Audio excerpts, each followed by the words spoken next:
born in Ancaster. Okay. And were You you? know where Ancaster is? Not really. Well, it's up on the mountain in Hamilton. Okay, right. And were you born in the house or in the hospital? I can't tell you, I was too young.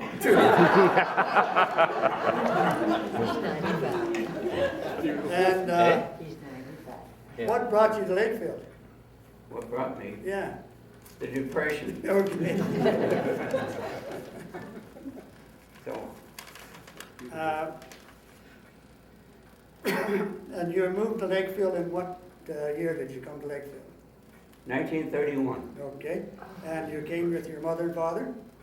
Well, they came a little while before I Oh, did. did they? Okay. And your father was minister here at the church for quite some time? 13 years. Yep, right. And where did you go to school here in Lakefield? Did you go to Lakefield Public or high school or? Well, let me straighten this out a little bit. All right. In the paper, they said I came as a child. At that time, I was 23 years old. Kind of an old child. Somebody made it So go I fast. went through school. Right. But I went to school in several places. Oh, did you? Okay, and where was See, that? My dad being a minister, he liked to move around. Right. So we lived in different places. Do you want me to tell you where I lived? You tell us every one. Okay. Okay. Well, I was born in Ancaster in 1907.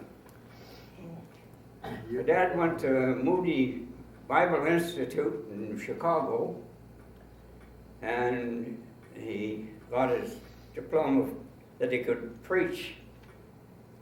And so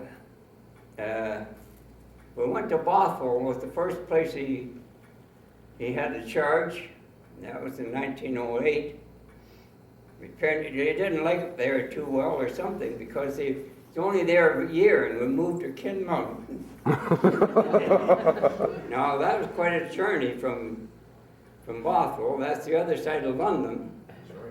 In those days, it would certainly be a trek. Well, I went by freight train. You put all your furniture in a freight car, and We- if you had a horse, you put it into and then sat beside it all the way. Oh, is that right? Then we went to Kinmount in 1909. I guess you all know where Kinmount is. Yep. From there we went to Mitchell Square. I don't suppose anybody knows where that is. Probably Okay. gone. Moves Well, it's to the- halfway between Barrie and Aurelia. Okay. And so that was in 1912, we went there. They stayed there for 4 years and went to New Sarum. Where was that? Well, that's halfway between St. Thomas and Aylmer. Okay. You know where they are? I have an idea, yes. Have an idea. So, stayed there for till 1920, and he moved to Innerkip. You don't know where that is either. No, I really don't. Well, that's near Woodstock, Right. Okay.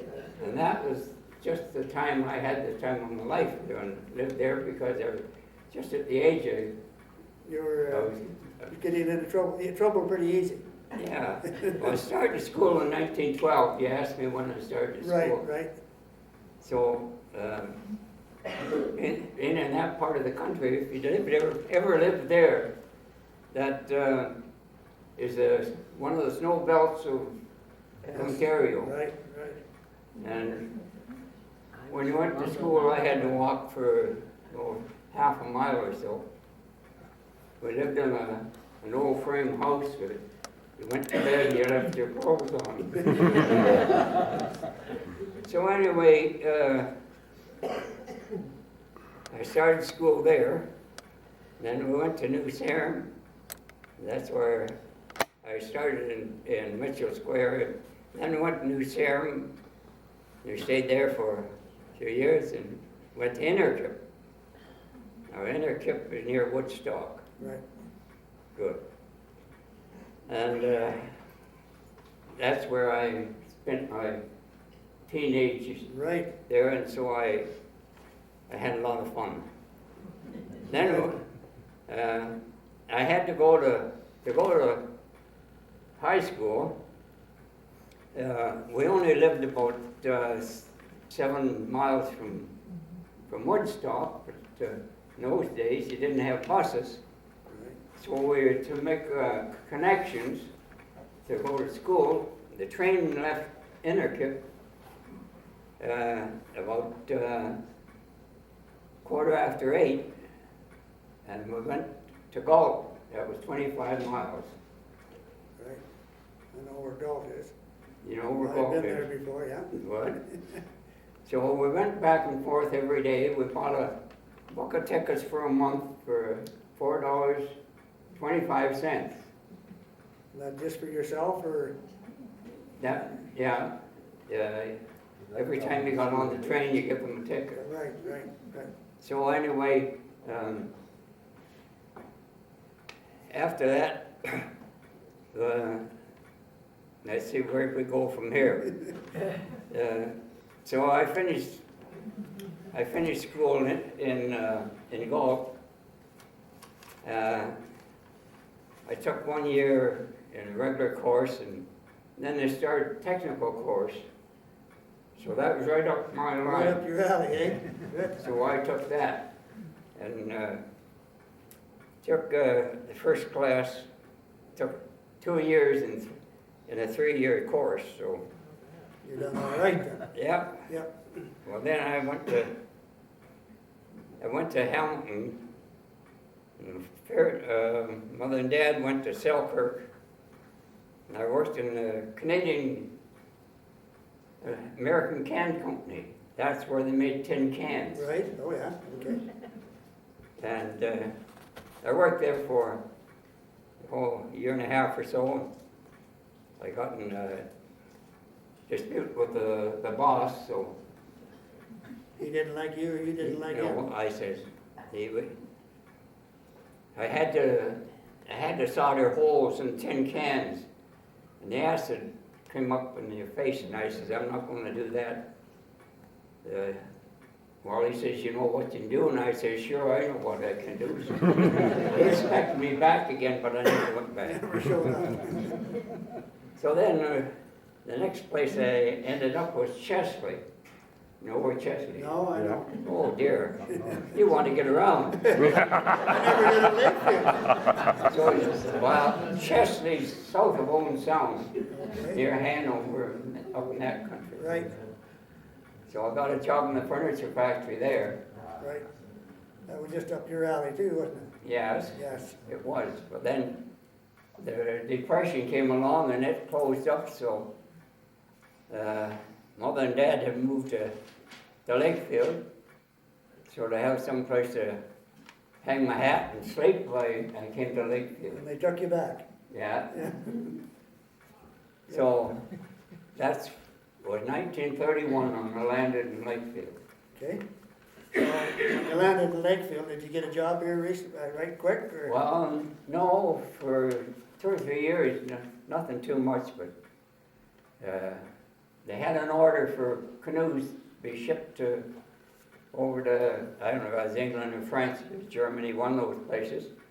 And so they had to meet a deadline to catch the boat to going to put the canoes on. So that was at Lakefield Boats, or? That was the Lakefield Canoe Company, yeah. Okay, And so they needed some help, and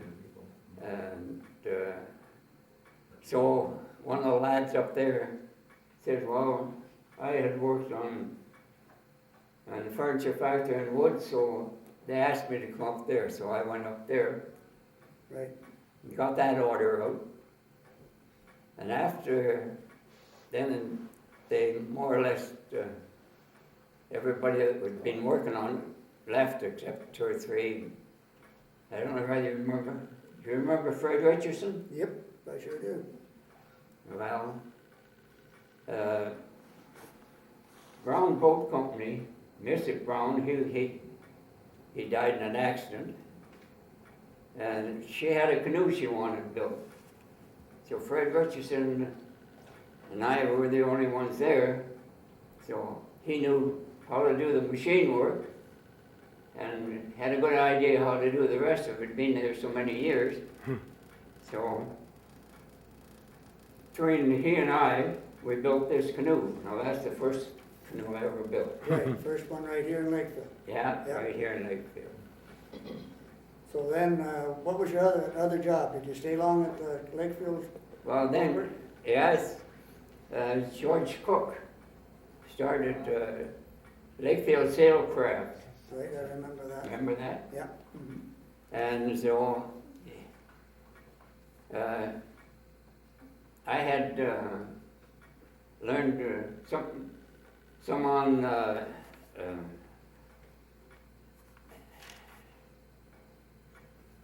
well, drafting, and so he made the plans, and I had to go from his plans to make the molds and then build the boats. Right, right. So that's how I got started up there. Well, then George Cook, the war came along, and George Cook joined the Army. Navy, sir. The Navy. Okay, So- Michael, you know. And so when he joined the Navy,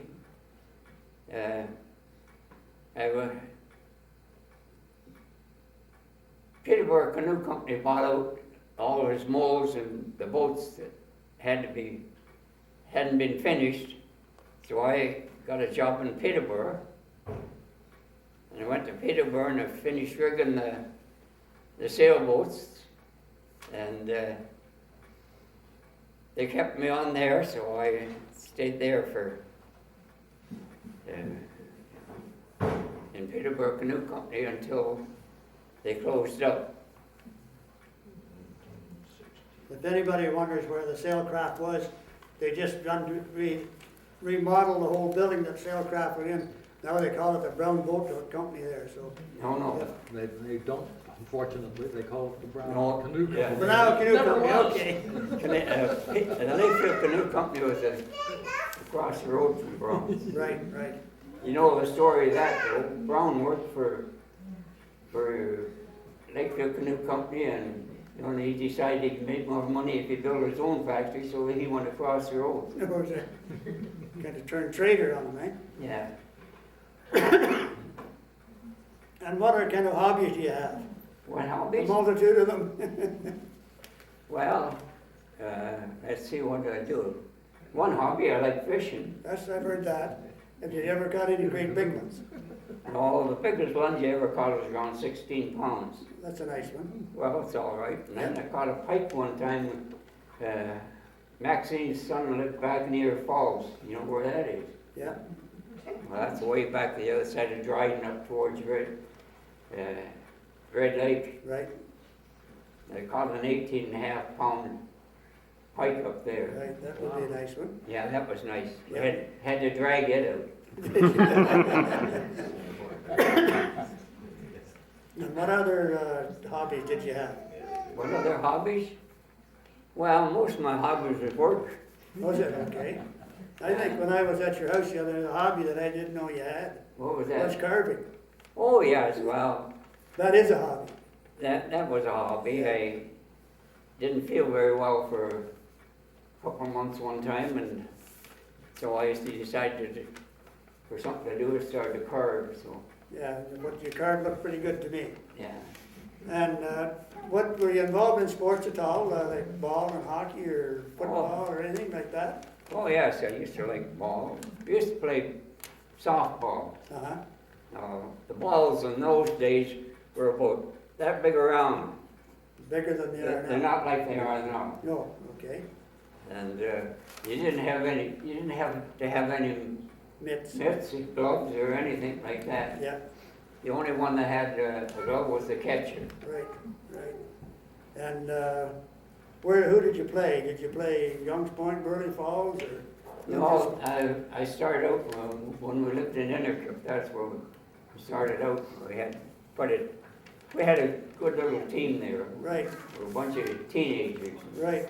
Had a lot of fun. That's good. And the Thames River run through that just a little ways, Right, and there used to be a little swimming pool down there, and after a ball, we'd all go down there and have a skimmy Skinny dip. dip. Nobody could see us for miles. Oh, that's okay then. And you played a little hockey too, eh?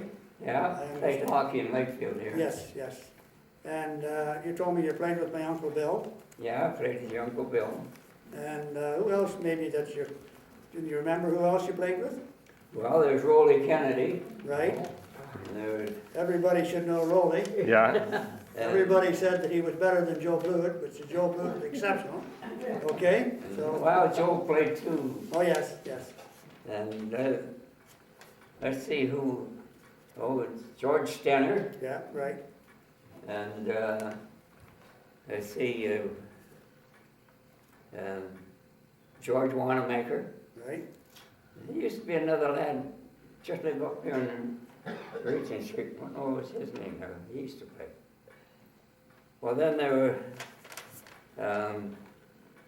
Curly Northey, and then there was a cousin of his.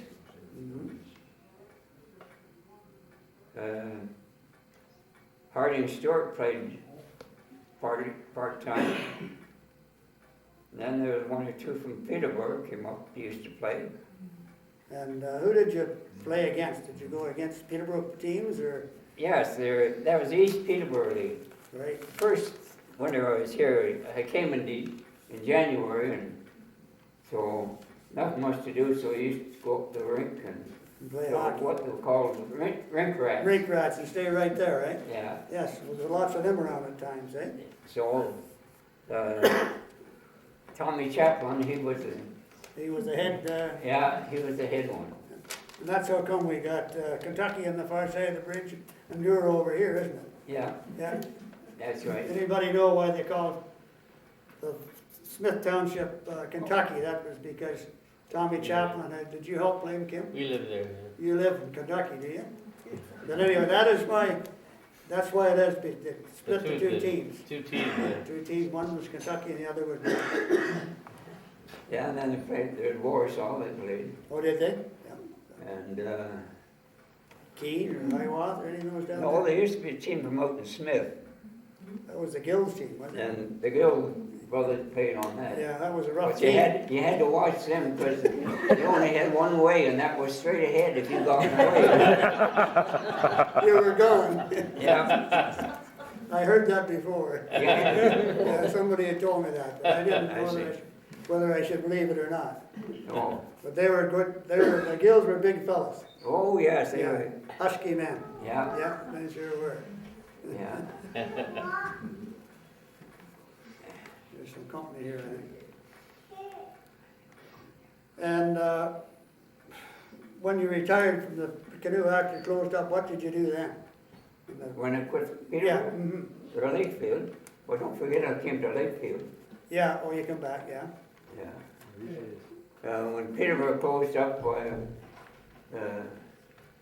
Jack Richardson started a canoe factory up here Right. where Rishers used to be. Mhm. And so that lasted for 6 years. Right, right.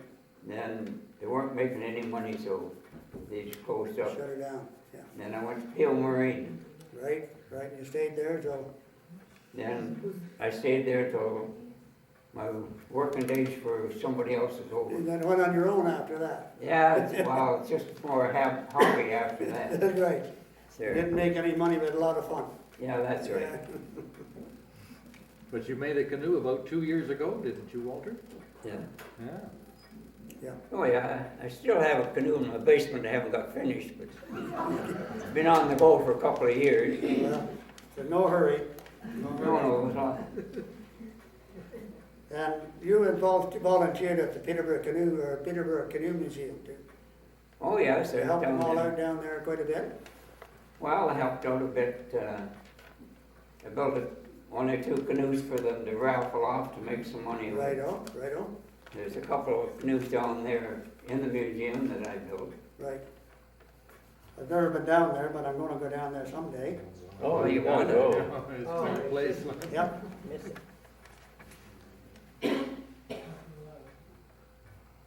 And you were Sunday school superintendent in the church here for how long were you superintendent? 39 years, That's almost a lifetime, isn't it? pretty well. And you just retired recently? Not too long. Well, quite a while ago now. Is it? When Mr. McPhee was here, Oh, yeah, right on. And you built a canoe for Prince Andrew, or presented him with a canoe yes, a few years back? yeah, that was back, I don't know whether I got the date down here. No, I haven't really. That's about to come home, Walter.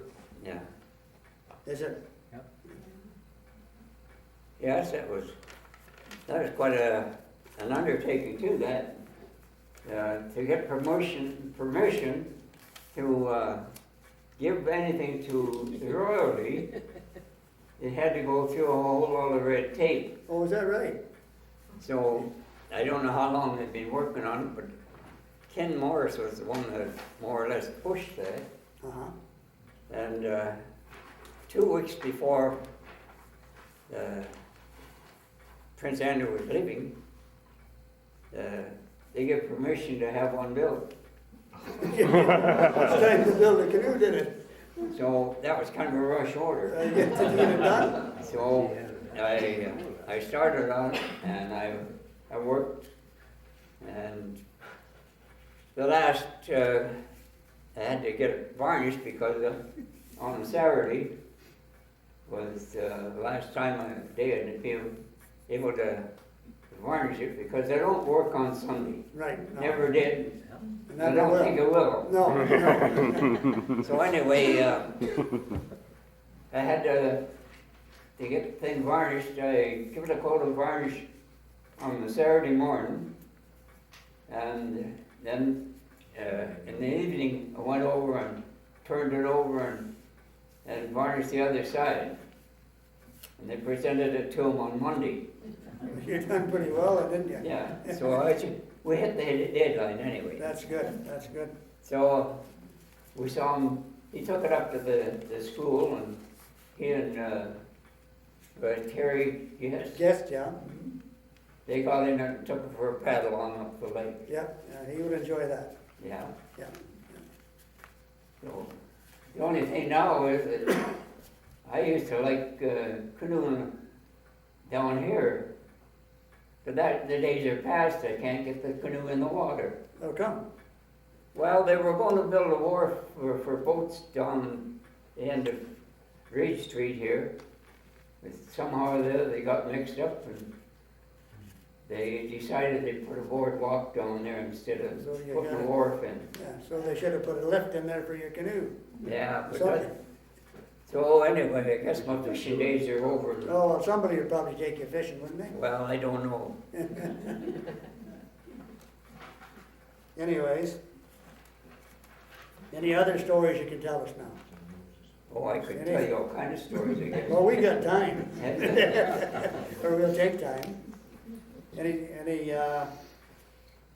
real fish stories, should we say? Any fish stories? Well,